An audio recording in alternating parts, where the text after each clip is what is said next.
Alumnos, vamos a empezar la clase. Se me ha encargado el tema de salud mental y psiquiatría, factores socioculturales, económicos y éticos. Este es un tema en realidad muy importante, particularmente en la situación que estamos viviendo y especialmente en países en desarrollo como el nuestro. El Perú, como ustedes saben, es un país multicultural con grandes desigualdades sociológicas y económicas que dificultan enormemente no solamente los aspectos propios internos de nuestra vida grupal y particular, sino inclusive la vigencia de nuestra propia democracia. Como es un tema muy amplio, he debido reducirlo a lo más esencial, a lo que podría ser para ustedes lo más práctico en este aspecto. Consecuentemente, algunos elementos van a tener que ser obviados por el momento, pero espero que ustedes con sus lecturas complementarias puedan encontrar respuestas a muchas preguntas que pueden surgir.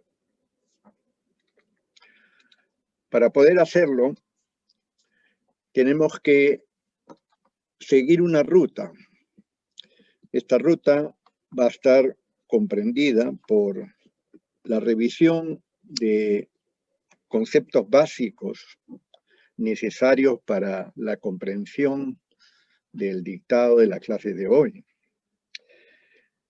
Luego de revisar estos conceptos básicos, vamos también a utilizar un instrumento teórico que se utiliza en realidad en toda la ciencia, pero particularmente en psiquiatría, los llamados modelos explicativos sistémicos, en este caso, porque la psiquiatría, por su mismo quehacer, debe utilizar no solamente el modelo médico de explicación de enfermedad que ustedes a estas alturas ya dominan, no solamente en la psiquiatría, sino en todas las otras especialidades. Por lo tanto, vamos a utilizar el modelo explicativo biopsicosocial para poder entender algunos aspectos de la explicación. Y todo esto nos va a llevar a una consecuencia práctica. Esta consecuencia práctica es que cuando ustedes se encuentren en un acto médico en el cual frente a ustedes esté un paciente afectado por alguno de los desórdenes psiquiátricos que también ya ustedes han revisado, tendrán que verse en la necesidad y en la utilidad de realizar 3 diagnósticos. Finalmente, aterrizaremos en lo que el gran cuerpo de la clase nos ha pedido, que es la influencia de la cultura en la patología y el tratamiento psiquiátricos, para poder entender asimismo los llamados síndromes culturales. Y terminaremos con algunas conclusiones. Los conceptos básicos que vamos a revisar por necesidad van a ser el concepto de cultura, el concepto de sociedad, el de psiquiatría, el de salud mental y el de ética. Este último es la esencia del quehacer médico. Pero si ustedes eligen ser psiquiatras, verán que va a tener que ser doblemente necesario utilizar la ética siempre, porque el psiquiatra trabaja con la misma intimidad psicológica y esencial de cada ser humano que lo consulta. Empecemos entonces por un problema central, porque la psiquiatría, por su propia definición de ocuparse del estudio, de la evolución y del tratamiento de los llamados trastornos psiquiátricos, anteriormente se llamaban enfermedades psiquiátricas, es necesario definir en qué marco de comprensión, en qué marco epistemológico del hombre es que nosotros vamos a actuar. Porque van a ver ustedes que, de acuerdo a esta definición, la psiquiatría también se va a definir por sí misma en algunas, lo que yo llamaría, en algunas subespecialidades. Algunos psiquiatras creen que no son subespecialidades, sino lo esencial de la psiquiatría.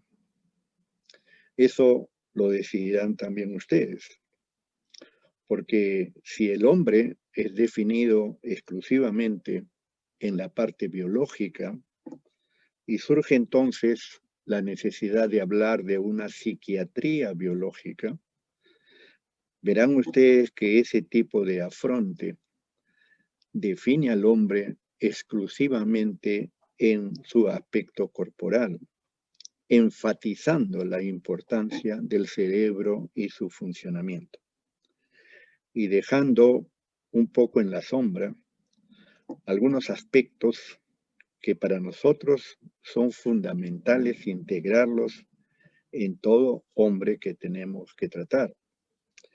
Pero si solamente preferenciamos el aspecto biológico del hombre, y como proponen algunos, que basta entender lo que pasa en el cerebro, demostrar la alteración y corregirla para haber hecho el trabajo psiquiátrico, me parece que en realidad ese enfoque no está adecuado. Particularmente cuando existen desigualdades sociales, económicas, etcétera, que afectan a esto que llamamos el hombre. Saben ustedes, no vamos a detenernos, que en el presente siglo el descubrimiento del genoma humano ha reforzado justamente el conocimiento en esta área biológica. Ahora podemos saber exactamente cuál es la intimidad de nuestro ADN y se están desarrollando una serie de subespecialidades al respecto. La posible aspiración para un futuro no muy lejano es que la farmacología pueda basarse justamente en el afinamiento del conocimiento del genoma humano del paciente que tengamos que tratar, de modo tal que la farmacoterapia se adapte perfectamente a sus necesidades biológicas, con lo cual se aumentaría el porcentaje de efectividad del tratamiento farmacológico, al mismo tiempo que se disminuiría las posibilidades de reacciones adversas. Pero el hombre es un poco más que solamente genoma.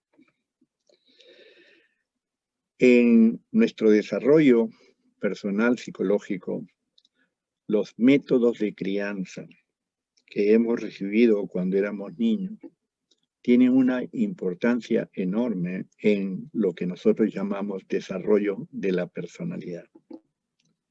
Y en ese aspecto debemos comprender también que el hombre nunca existe en soledad.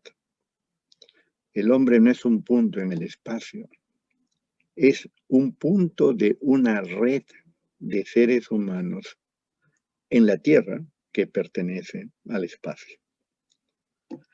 La importancia del grupo familiar para todo ser humano se encuentre en situación de enfermedad o en situación de salud es fundamental, porque esos lazos familiares fundamentalmente afectivos, obviamente también sociales y económicos, es lo que produce lo que nosotros aceptamos como soporte social. Y el soporte social, esa íntima percepción de que tú te sientes acompañado, protegido, ayudado por tu grupo familiar, es un mecanismo de defensa social para manejar el estrés diario. Esto está demostrado en psiquiatría, a tal punto que el pronóstico de un paciente se ensombrece cuando vemos que el paciente no tiene soporte social. No tiene una familia que ayude en el compromiso del médico que trata a un paciente psiquiátrico para sacarlo adelante. Pero cuando una familia coopera, participa, se compromete y se trabaja ya en equipo, entonces las posibilidades de éxito aumentan. En general, las buenas relaciones familiares son mecanismos de defensa social ante cualquier enfermedad, no solamente la psiquiátrica. Y empecemos entonces por estos conceptos básicos.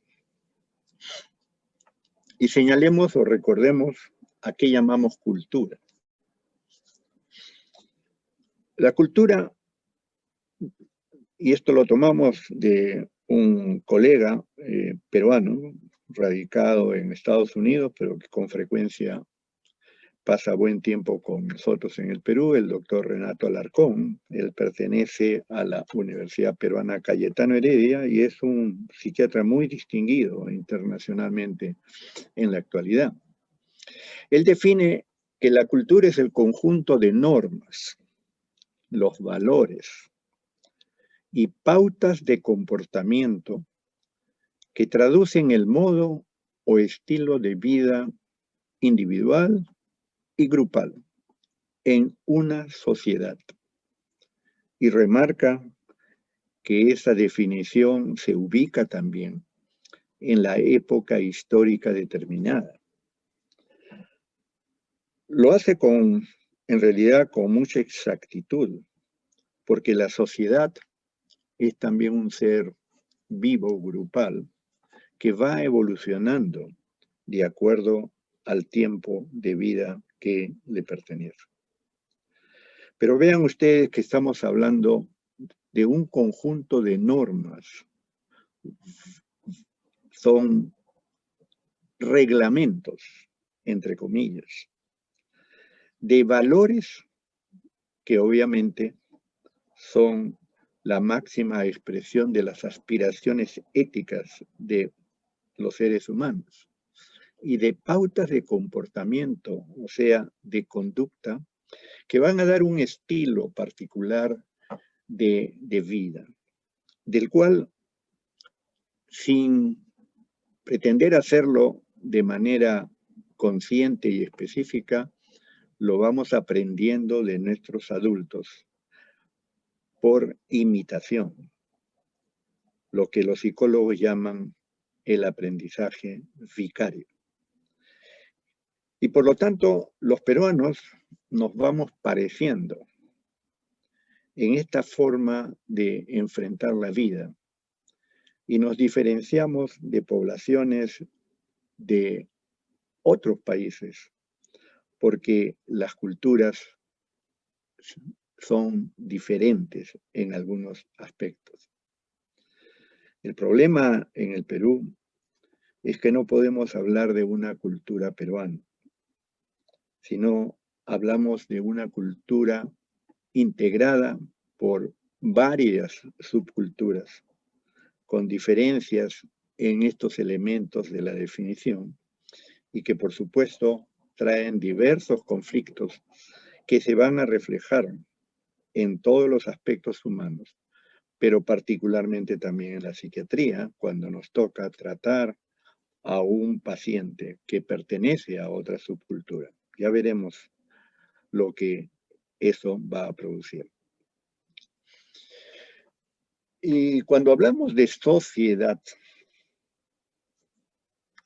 no estamos hablando solamente del gran conjunto de seres humanos, porque a pesar de que las ciencias médicas utilizan a veces términos inadecuados, sin advertirlo, por ejemplo, que no nos corresponden, da la impresión como que tampoco a veces la ciencia médica ignora la parte humana de nuestra vida. Por ejemplo, cuando ustedes habrán escuchado y habrán utilizado el concepto en nuestra actual pandemia de COVID-19 y hablamos de inmunidad en rebaño. El término rebaño se refiere pues a un conjunto de seres vivos, pero son seres vivos animales.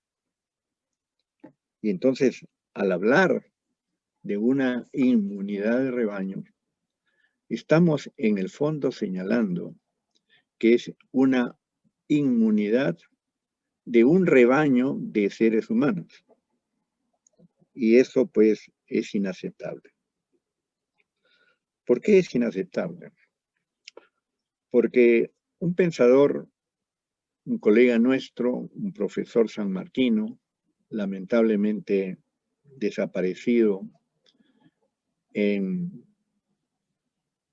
a una edad en la cual se esperaba mucho de su producción científica y que nos ha dejado una teoría sobre el desarrollo moral del ser humano, el doctor Pedro Ortiz. Él define la sociedad en estos términos, ¿no? Lo que están ustedes viendo en la diapositiva.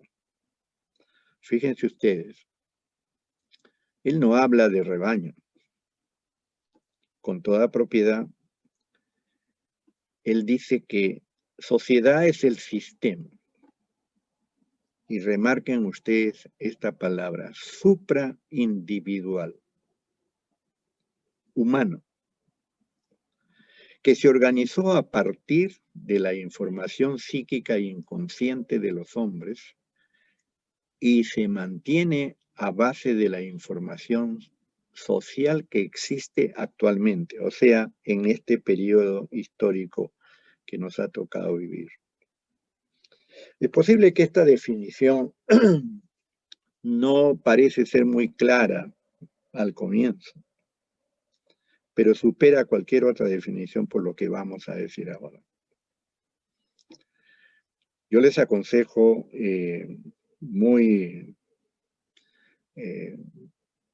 con bastante entusiasmo que lean ustedes a Pedro Ortiz. Porque si ustedes se preguntan, ¿y dónde está la sociedad?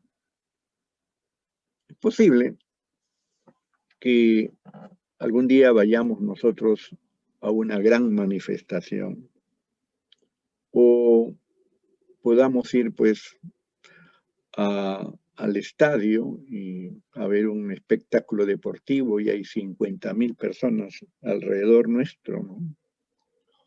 O vamos al campus universitario, a San Marcos, y vemos pues un gran conjunto de jóvenes estudiantes. Y nosotros podemos decir, esta es nuestra sociedad. Es un grupo de personas que estamos unidos por lazos diferentes. Pero sería inapropiado decir, fíjate, este es el rebaño de estudiantes que está por ahí caminando.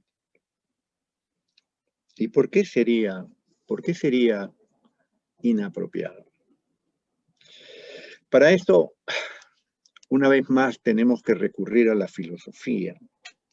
La filosofía es la madre de todas las ciencias y de todos los saberes. De ahí se han desprendido incluso la medicina. Y la filosofía, a través de uno de sus grandes filósofos, Javier Zubiri, un español, ha marcado claramente que la gran diferencia entre los animales y los seres humanos es que los animales, en cuanto a su conducta y a su existencia en este mundo, están ajustados a su medio. Si ustedes ven, por ejemplo, o vieran el parto de una jirafa que permite el nacimiento de una jirafita, verán que la jirafita nace envuelta por los tejidos que ustedes conocen. Gradualmente se libera de ellos y de manera muy temblorosa se va irguiendo hasta que logra ubicarse en sus 4 patitas y va adquiriendo un equilibrio al comienzo precario, pero que poco a poco se hace más consistente, hasta que en unas horas puede empezar a caminar al lado de su madre o erguirse de tal manera que pueda ser alimentada. Esto es absolutamente biológico. Nadie se lo ha enseñado. La naturaleza la dota de estos elementos para que ella se ajuste a su realidad.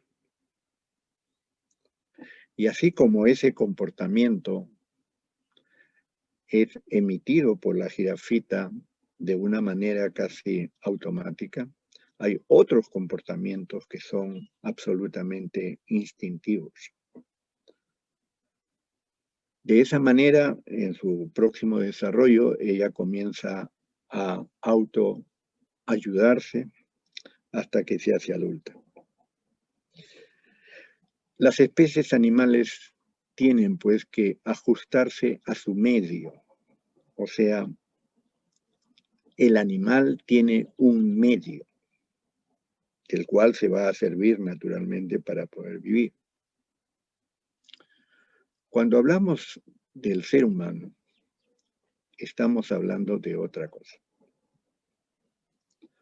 Si ustedes observan a un niño que recién nace y no hubiera quien lo atendiera, ese niño no puede seguir existiendo. Desaparecerá por necesidad. Necesita un gran periodo de dependencia de otro ser humano, particularmente importante que es la madre, y de un conjunto que es la familia,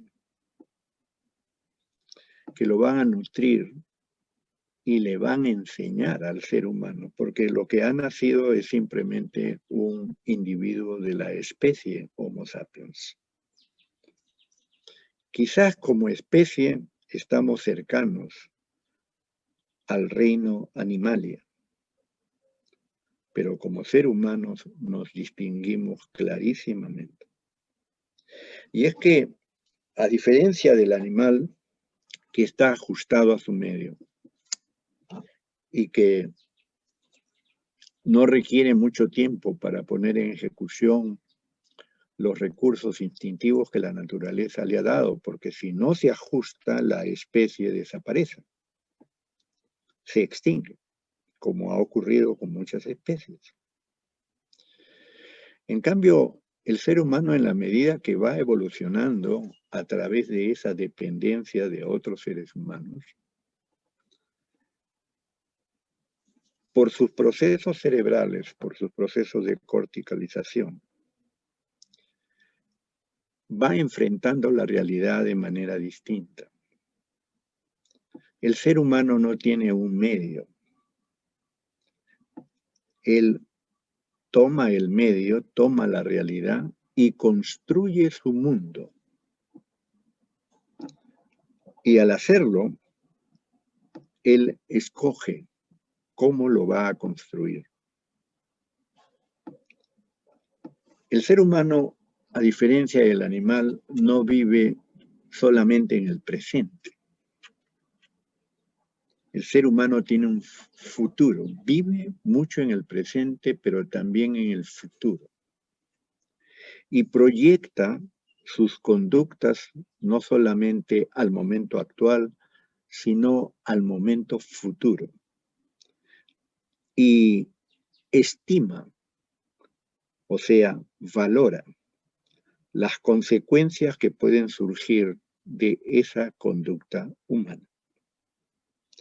Por lo tanto, el ser humano siempre elige su conducta. Obviamente, la conducta tiene varios elementos que son biológicos e instintivos, pero en la medida que el ser humano se va convirtiendo en ser humano, él va a elegir entre varias posibilidades la que mejor le convenga. Y si es una persona que se va desarrollando moralmente adecuadamente, no solamente elige la que mejor le convenga, sino la que también convenga o no dañe al prójimo. Y esto hace que el ser humano elija conductas morales, no solamente conductas biológicas que le convengan. El ser humano está siempre eligiendo conductas morales porque se hace responsable de las consecuencias de sus acciones. Al proyectarse al futuro y prever con su lóbulo frontal lo que puede ocurrir de la acción que él tome, él está ejerciendo una elección moral.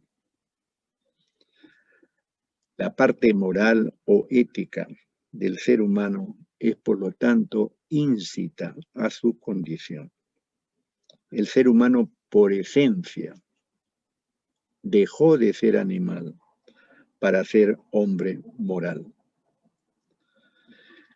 Y al hacerse responsable de sus acciones, en la medida que cubre su propia responsabilidad, construye su sociedad.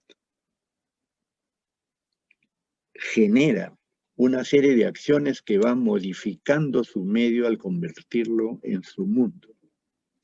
Y con otros seres humanos convierten el ambiente ecológico en sociedad.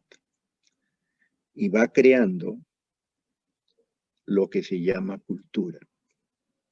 El animal, pues, no tiene sociedad, tiene rebaño.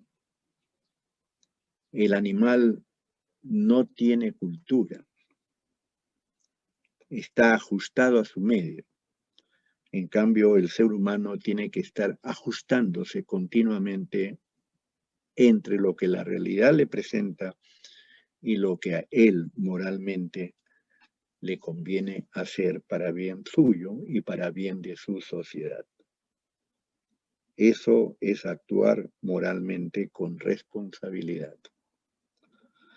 Y por lo tanto, la cultura que construye el hombre va a tener luego una influencia enorme en lo que va a ocurrir con los nuevos elementos de la especie Homo sapiens que llegarán a ese territorio. Porque en la medida que ese nuevo ser va creciendo biológicamente, la cultura impuesta por su sociedad actual y pasada, que no es más que el conjunto de elementos que ha quedado como experiencia de muchos seres humanos previos para poder vivir mejor y para sobrevivir. Porque la cultura, al formar tu manera de vivir, te está enseñando cómo debes hacerlo para que no cometas los errores que pasados nuestros anteriores han tenido experiencias negativas. Y entonces, a través de su célula más pequeña, que es la familia, va marcando en ti un proceso educativo que te va convirtiendo al Homo sapiens en ser humano. Naturalmente que en el aspecto psiquiátrico a esto se le llama, va marcando tus pasos para que se conforme tu personalidad. Pero la personalidad se forma en los primeros años en sus aspectos básicos, pero se va desarrollando al punto tal que un régimen que ha creado la sociedad humana, que es el aspecto legal, la justicia, determina ya por ley, o sea, por consenso humano, de que es lo conveniente, determina por ley que a los 18 años tú te conviertes en un ciudadano independiente y por lo tanto responsable legalmente de tus acciones. Si tú entras, vamos a decir, a un recinto público y destrozas todo lo que hay, la sociedad te va a castigar, porque por ética mínima tú no puedes comportarte dañando la propiedad de otros y te va a penalizar. O si te considera muy peligroso, te va a extraer de la sociedad porque tú no puedes vivir en conjunto con otros si te comportas así. Si un animal por alguna razón fortuita ingresa a un establecimiento y al verse extrañado corre para un lado y corre para otro y destroza el ambiente, nosotros no podemos decir que el animal es responsable de lo que ha hecho, porque el animal no tiene responsabilidad, él no elige su acción moralmente. El único que puede ser responsable es una persona que tenga conciencia de lo que está haciendo. Ese es el ser humano. Por eso en psiquiatría, cuando un acto destructivo ocurre y el ser humano que lo ha realizado está con su conciencia perturbada, sea por drogas o sea por algún proceso morboso que en ese momento, vamos a decir, una crisis epiléptica, produce una conducta de ese tipo, la ley no lo penaliza, porque esa conducta no fue elegida, no fue automática. Por eso es que no podemos hablar pues del rebaño, ¿no? Cuando hablamos de seres humanos, hablamos de sociedad. Y si bien es cierto, podemos ver parte de la sociedad en esas reuniones en un estadio, en San Marcos, como yo les decía, la cultura no la puedes ver de manera objetiva, pero es una realidad. Y como Pedro Ortiz decía, es un sistema supraindividual humano en cuanto a la sociedad y la cultura es lo que produce este sistema. Al hablar de sistema es que uno y otro estamos conectados por factores de dependencia. Y esa cultura, que no la vemos, pero que está depositada, es información depositada fuera de los seres humanos. Por ejemplo, gran parte de la cultura está depositada en este momento en las bibliotecas. Ustedes van a una biblioteca y pueden leer la cultura escrita por hombres que existieron hace miles de años y enriquecerse en su cultura personal en el momento actual. O también pueden ustedes escribir lo que ustedes piensan de sus conocimientos médicos o de los descubrimientos que ustedes hagan. Y esos descubrimientos van a ir en bien de la sociedad y van a ser la nueva cultura para los nuevos seres humanos que lleguen. De esa manera, hombre, cultura y sociedad es como un circuito que va siguiendo la vida y cada vez se va enriqueciendo más. Entonces, marcamos pues la diferencia entre hombre y animal. Por eso Pedro Ortiz señalaba que el hombre ya no debe pertenecer al reino animal. Es un reino distinto, con responsabilidades distintas. Y por eso es que no podemos aceptar que la psiquiatría sea solamente el estudio de lo mental, entre comillas, del trastorno cerebral que yace como fundamento de ese trastorno. El ser humano es mucho más que eso. Esto explica la parte biológica, pero no la parte psicológica, ni la parte social, ni la parte cultural, ni ética o espiritual del ser humano. El ser humano es un conjunto de dimensiones, de los cuales obviamente lo biológico es el sustento de nuestros límites. Nuestro genoma nos da nuestros límites, pero no nos dice cómo vamos a actuar, porque el genoma no se va a expresar a menos que el ambiente lo determine. Estos conceptos son pues necesarios para poder entender el efecto de la cultura sobre la psiquiatría. Y ya que hemos hablado de valores, que son los aspectos éticos de la cultura, los valores, como ustedes comprenderán, no son hechos que vienen de otra parte, como pensaba Platón. Platón pensaba que los valores estaban en un mundo aparte, ¿no? En un cielo aparte. Los valores son creados por los propios seres humanos. Son las aspiraciones que tenemos los seres humanos para regir nuestra mejor conducta. Y vale la pena que ustedes observen la diferencia fundamental de los valores en dos tipos, ¿no? Los valores que son intrínsecos, o que Kant decía que son los verdaderos valores, los valores en sí. Por ejemplo, el valor de la vida, los principios bioéticos, el principio ético de la solidaridad que nos ha ayudado a sobrevivir, ¿no? Es decir, son valores fundamentales. Y hay valores instrumentales, que son los que nosotros estimamos valiosos y que nos sirven para que nosotros podamos arribar a esos valores superiores. Por eso se llama instrumental, ¿no? De instrumento.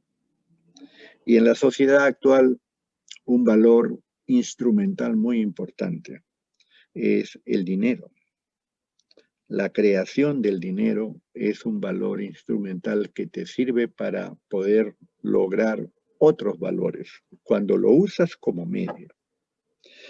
Pero lamentablemente lo que estamos viendo, particularmente por el proceso de globalización, es que en nuestras sociedades, y ya no solamente la peruana, sino la mundial, al globalizarse, ha priorizado los valores instrumentales como si fueran valores intrínsecos. Y sin que te des cuenta, al ocurrir ese hecho, tú sientes la presión, como toda la sociedad, de que ese valor instrumental, al convertirse en valor intrínseco, debe dirigir tu vida, es tu finalidad. Y en ciertos países, ciertos seres humanos creen que cuanto más dinero obtengan, están cumpliendo con su proyecto de vida. Y que lo único que importa es tener dinero para tener poder y poder hacer lo que ellos crean necesario para ser felices. Aristóteles decía que los seres humanos siempre buscan la felicidad. Al ocurrir esto, hay un efecto muy negativo sobre la solidaridad de la sociedad, porque obliga al ser humano a ser individualista. Cuanto más puedas acumular, no importa a quién dejes sin recursos. No lo haces porque eres una persona mala, es porque la sociedad te está llevando y la cultura te está llevando a ese tipo de comportamiento.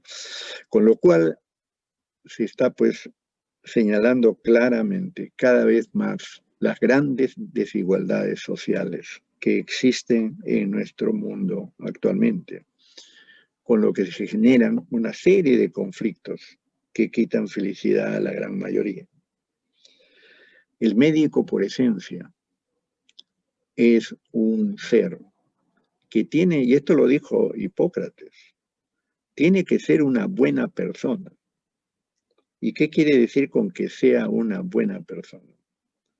Tiene que ser una persona con valores, con ética, porque va a tratar a otros seres humanos, también en esas dimensiones. Y por eso, si es que el médico tiene que ser ético frente a sus pacientes, en cualquier especialidad que ejerza, el psiquiatra, al trabajar con la parte más íntima de los seres humanos, tiene que ser doblemente ético. Tiene que ser una persona que realmente genere una actitud de tal nivel ético que permita al paciente salir de los conflictos en que se encuentra.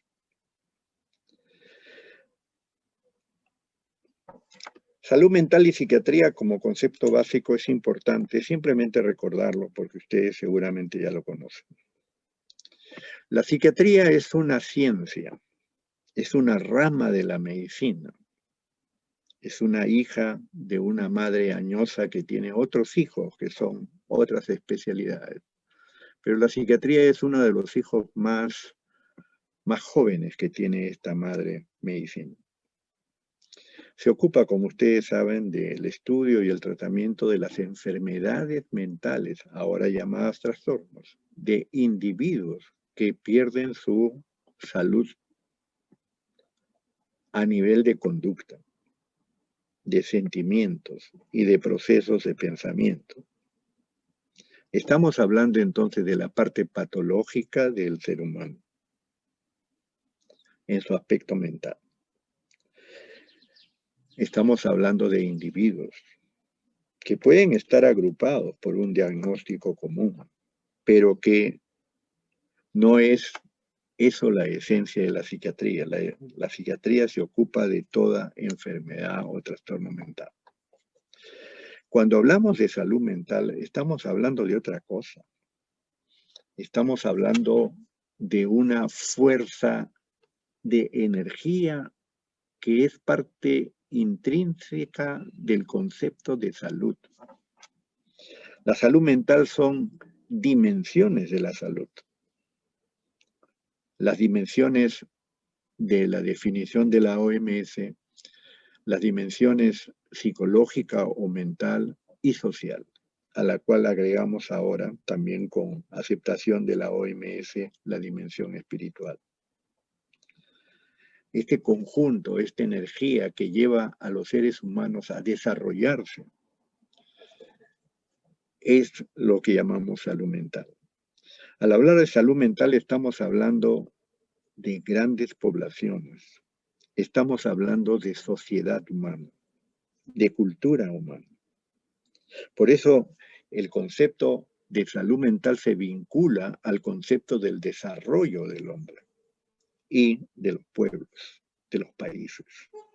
El concepto de psiquiatría se vincula al concepto de patología del hombre. Tiene tratamientos específicos que ya conocemos, metodologías ya elaboradas. Al hablar de salud mental estamos hablando de problemas muy grandes, intersectoriales. Eso no lo puede tratar solamente el médico. Es un conjunto de profesionales que tiene que actuar con ese objetivo. Veremos entonces después las diferencias, ¿no? Cuando ustedes hablan de psiquiatría, solamente revisen las partes estadísticas de la prevalencia de trastornos mentales, por ejemplo, en el Perú, ¿no? En donde tenemos que un trastorno muy significativo es el episodio depresivo, y que cuando se han hecho estudios en población general supuestamente sana, se encuentra pues que casi la tercera parte de los seres humanos estudiados presentan algún signo, alguna patología mental de vida, ¿no? O sea, en toda su vida. y que por alguna razón que es bueno explicar, estas patologías son más frecuentes en el sexo femenino que en el sexo masculino, salvo en algunos trastornos específicos. Y cuando hablamos de problemas de salud mental, estamos hablando, por ejemplo, del gran problema de por qué nuestro país no se desarrolla como quisiéramos, por qué seguimos siendo un país subdesarrollado. ¿Por qué emerge la pobreza que afecta a tanta población y, por supuesto, aumenta el pronóstico negativo de cualquier enfermedad? No vamos a poder detenernos en esto, pero pueden ustedes revisarlo fácilmente en los textos de psiquiatría que ha producido la universidad. Pero es importante señalar el pensamiento de un filósofo hindú, Amartya Sen. Ha escrito sus conceptos en un libro que se llama Desarrollo como Libertad.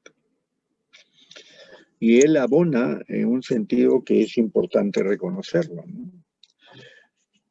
La pobreza no es solamente ganar poco dinero con su trabajo. La pobreza no solamente es económica. Esa no es la causa de la pobreza, es la consecuencia de la pobreza. Porque para Amartya Sen, la pobreza es una afectación de su desarrollo humano. Porque dentro de una sociedad que en lugar de ayudarlo a desarrollarse, lo apresa, lo maniata, lo inmoviliza, porque no le da los recursos de desarrollo que él necesita. Sobre todo, educación. Sobre todo, nutrición. Y entonces la pobreza se vuelve una especie de círculo vicioso que cuanto más pobres hay, más pobreza se genera. Y por eso es tan importante que se considera la pobreza y el subdesarrollo no como un problema psiquiátrico. Es un problema de salud mental que mientras que el país no se dé cuenta de que eso está vinculado al desarrollo de todos y no invierte en su presupuesto en los planes de salud mental. Lamentablemente, los planes de salud mental que se generan, no solamente en el país, sino a nivel mundial, equivocan los objetivos al llamar salud mental a lo que es psiquiátrico. Hablan de plan de salud mental y te dicen van a haber tantos centros y vamos a ver a tantos pacientes y tantas consultas. Esa es psiquiatría.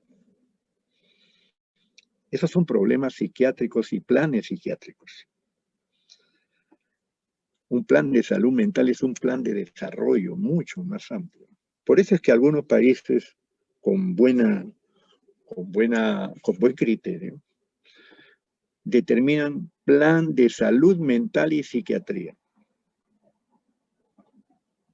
para poder hacer la diferencia. Otro problema grande de salud mental que no es de enfermedad individual es la corrupción generalizada, que también afecta a nuestro desarrollo. Y otro es el de la violencia estructural. Nuestra sociedad está hecha con tanta desigualdad, es que genera violencia.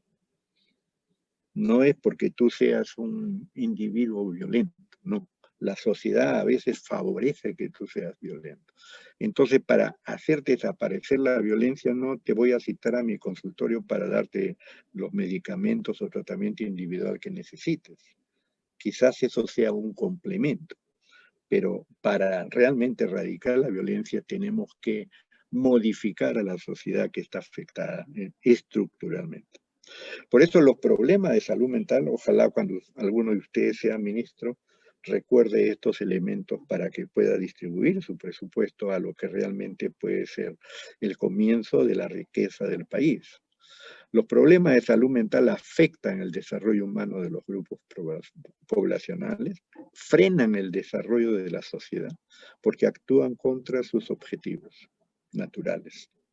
Por eso su intervención siempre requiere participación multisectorial, particularmente de educación.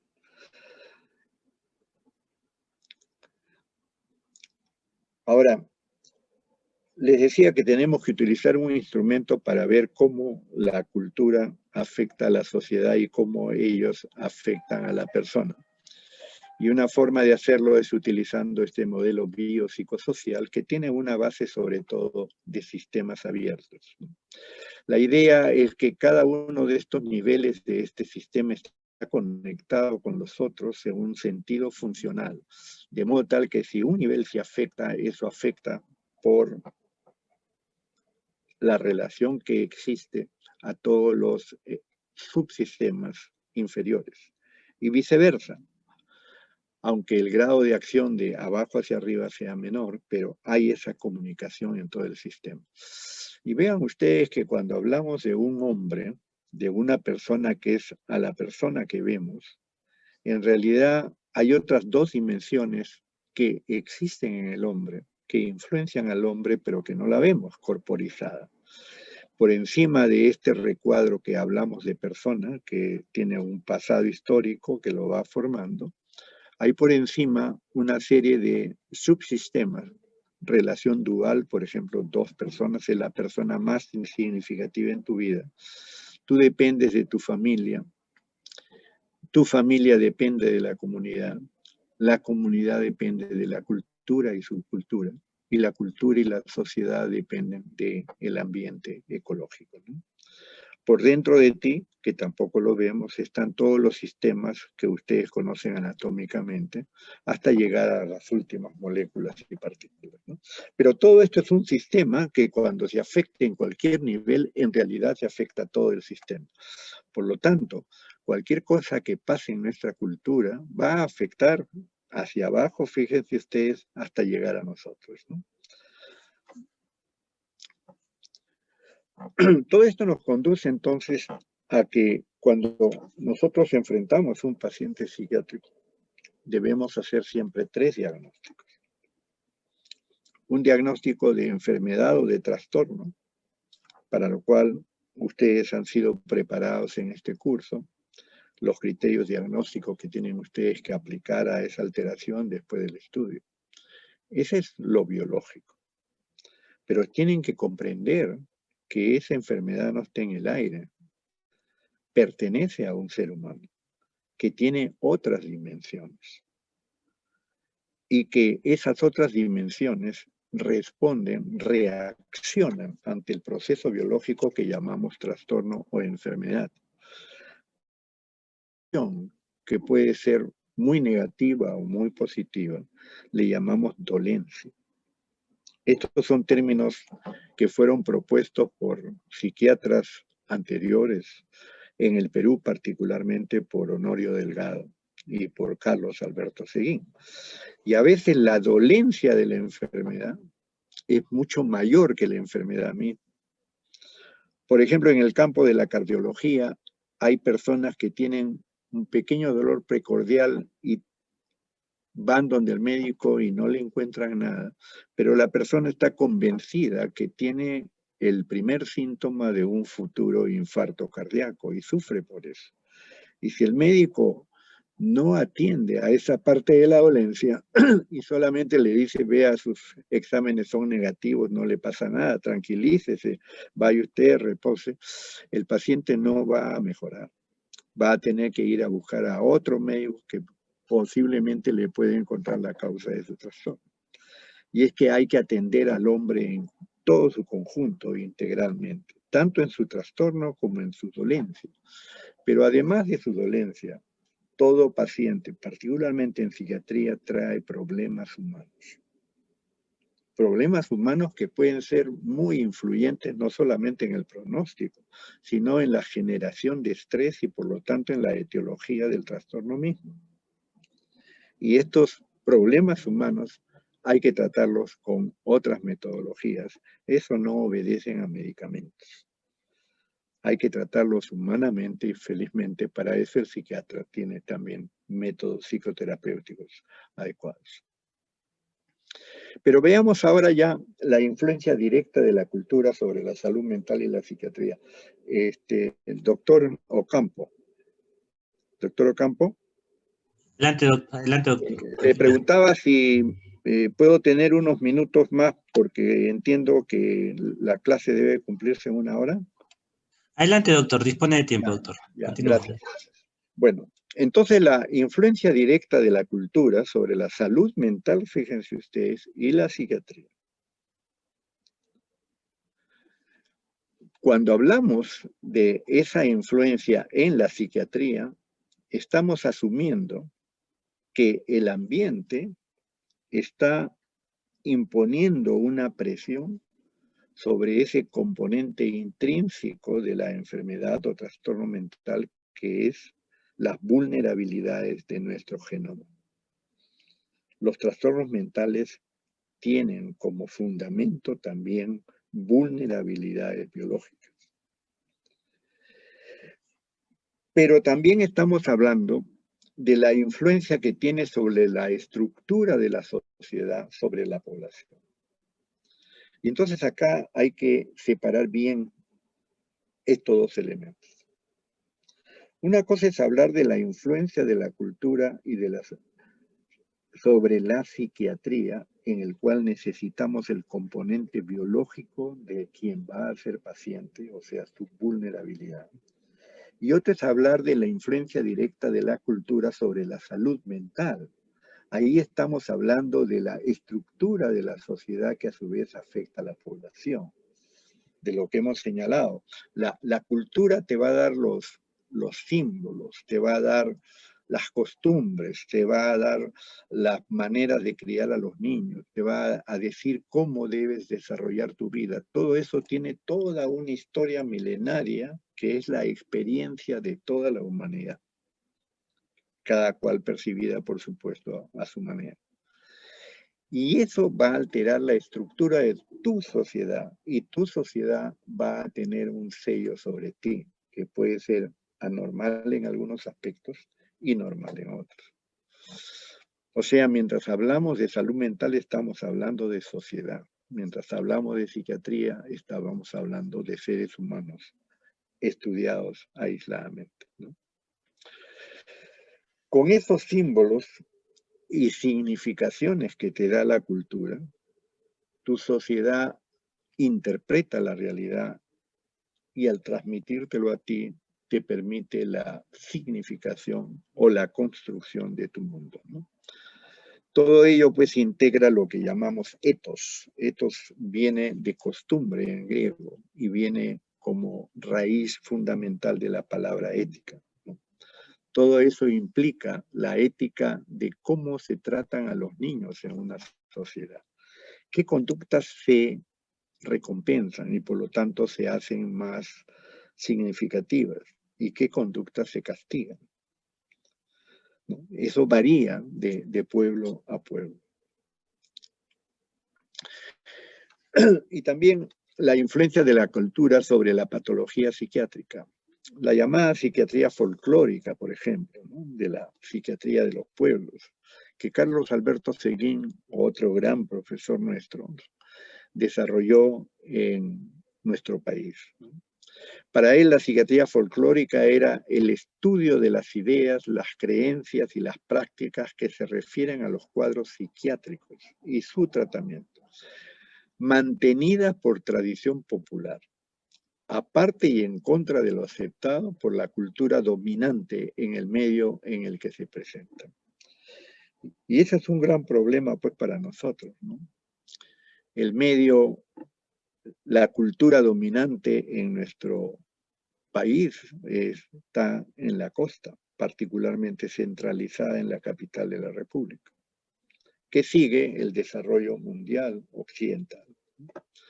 Y en cambio, nosotros tenemos en nuestro Perú profundo, que le llaman, otras culturas que mantienen otros tipos de valores y por lo tanto otros tipos de conductas, de costumbres, de modos de vida.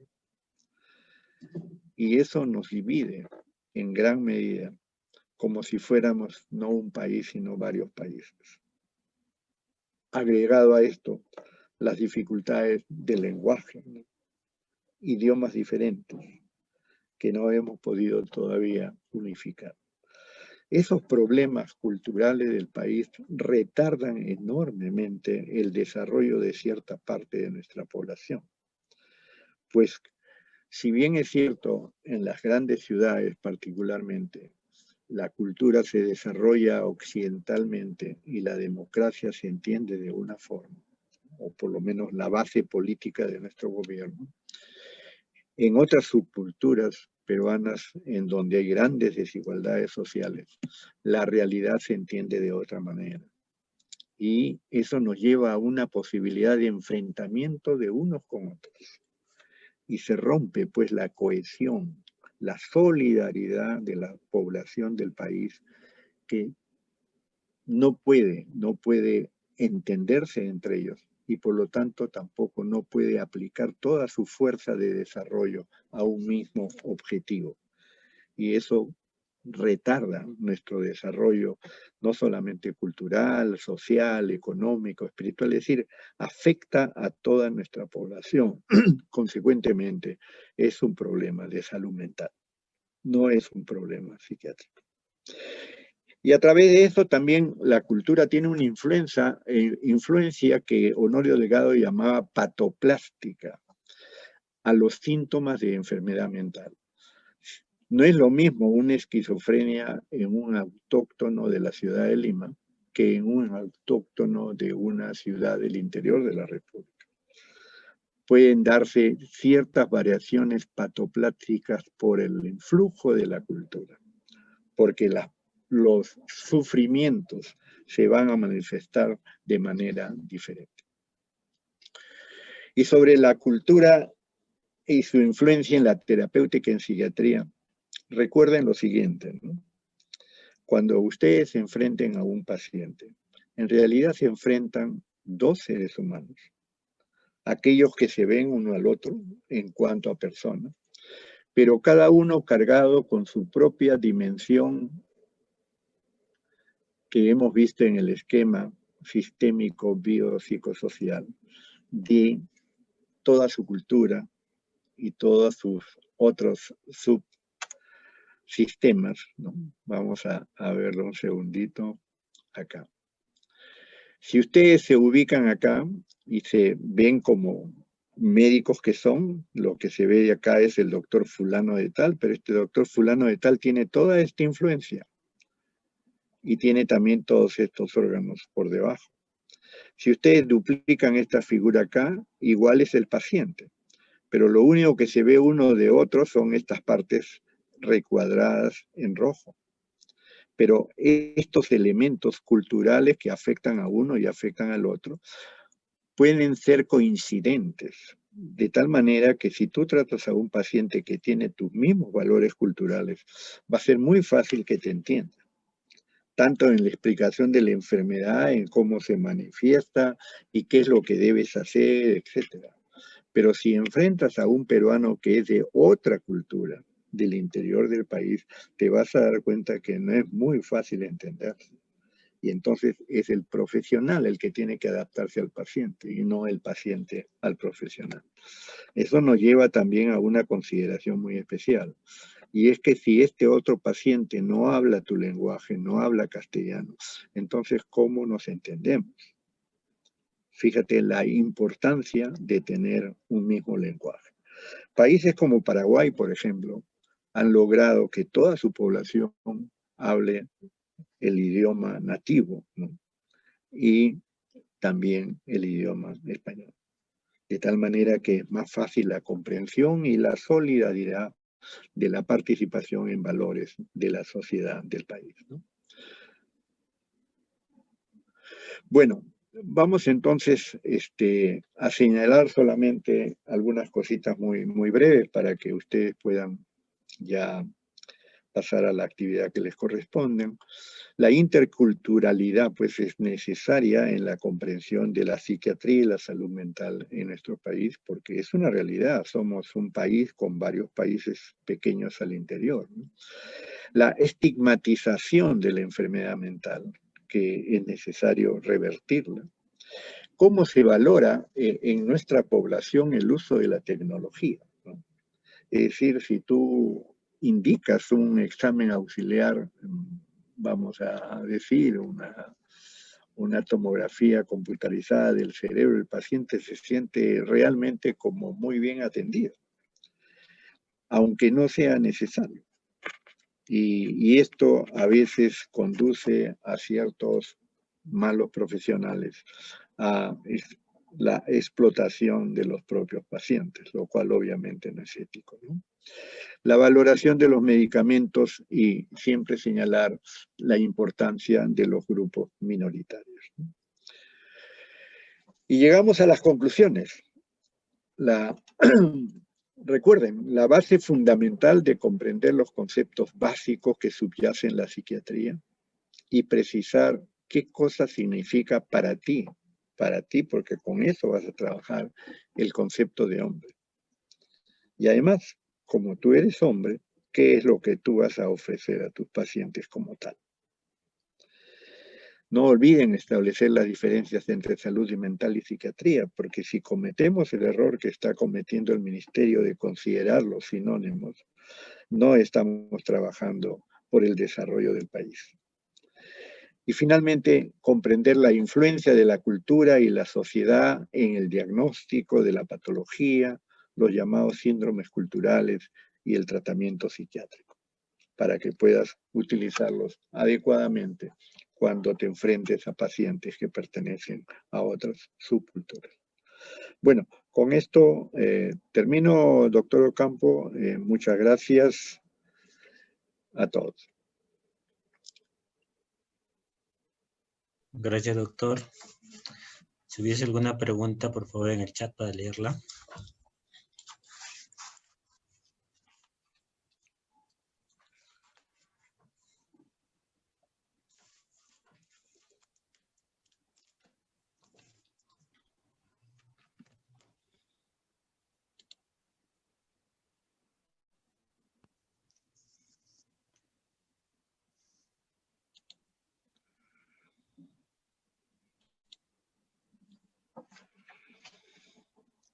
Muy bien, doctor. Si hubiese alguna pregunta, igual se lo va a llegar oportunamente. Agradecerle por su presentación, muy aleccionadora como siempre, y nos estamos reencontrando, doctor. Muchas gracias. Muchas gracias también.